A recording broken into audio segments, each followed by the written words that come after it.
स्वदेशी और पर्यावरण संवर्धक हिंदी भाग 51 वैद्य दिलीप गाडगीळ पुणे। तो बिजली की समस्या एक अहम समस्या है और उसके बारे में हम क्या सोच सकते हैं, ये एक मुद्दा रहेगा। अभी सूर्य का प्रकाश हमारे लिए एक वरदान है। बाकी देशों की अपेक्षा भारत में सूर्य प्रकाश काफ़ी मात्रा में उपलब्ध है और उसका भलीभांति उपयोग कर लेना हमारे हाथ में है, लेकिन ज़्यादा प्रयास इसके बारे में किए नहीं गए हैं। ये क्लीन एनर्जी, ग्रीन एनर्जी जिसको कहा जाता है, ये स्रोत जो है शक्ति का, ऊर्जा का, वो कम नहीं होने वाला। तो उसका ज़्यादा से ज़्यादा अगर हम उपयोग कर सके तो बेहतर होगा। बिजली निर्माण के बारे में भी सूर्य प्रकाश का प्रकार का उपयोग किया जा सकता है, और लेकिन अभी जो उसके लिए तंत्रज्ञान है उसमें चीन से ही ज़्यादा सबसे सस्ते में वो सोलर पैनल्स खरीदे जाते हैं।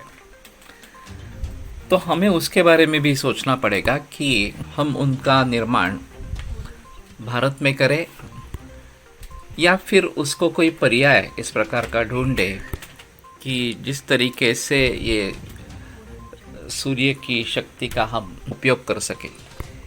एक मैंने हेलियोस्टैट करके एक मॉडल देखा था जो मैकेनिकल स्ट्रक्चर है, जिसमें आईने का उपयोग है, मिरर्स का उपयोग है, और फिर उसके जरिए पानी को गर्म करके उसकी भाप बना के उसके ऊपर टरबाइन चला के विद्युत की निर्मित हो सकती है। सोलर विंड, ये भी एक कल्पना मैंने सुनी थी।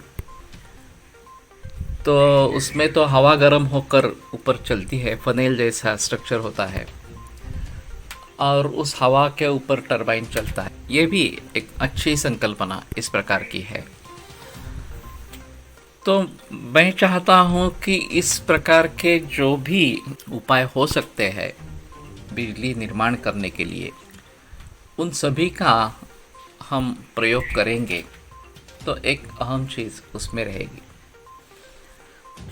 और वैसे खाने पीने के बारे में काफ़ी चीज़ें ऐसी है कि जिनमें इस सूर्य प्रकाश का उपयोग किया जाता है।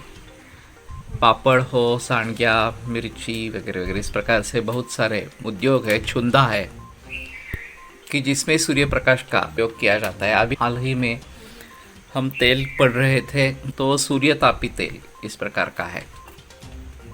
तो ये भी एक अहम चीज़ है। तो हमारे पास जो शक्ति ज़्यादा उपलब्ध है उसके बारे में हम कैसे सोचें और उसका भलीभांति प्रयोग कैसे कर सके, इसके बारे में अगर हमें सोचना है और फिर उसको हम विश्व के स्तर पर लेके जा सकते हैं। हमारे लिए काफ़ी निर्यात करने के लिए भी कुछ इस प्रकार से द्रव्य मिलेंगे, और जिस तरीके से उससे बिजली का उत्पादन अच्छी तरह से बने उसके बारे में सोचना है। तो अभी लोग ये भी सोच रहे हैं कि तालाब के ऊपर फ्लोटिंग इस प्रकार के करेंगे तो उसके जरिए बिजली का निर्माण होगा, और ये बाष्पीभवन जो पानी का होता है वो भी कम हो जाएगा, तो पानी बचेगा। लेकिन इस तरीके के जो भी उपाय हम सोच सकते हैं, उन उपायों को हमें वास्तव में लाना है।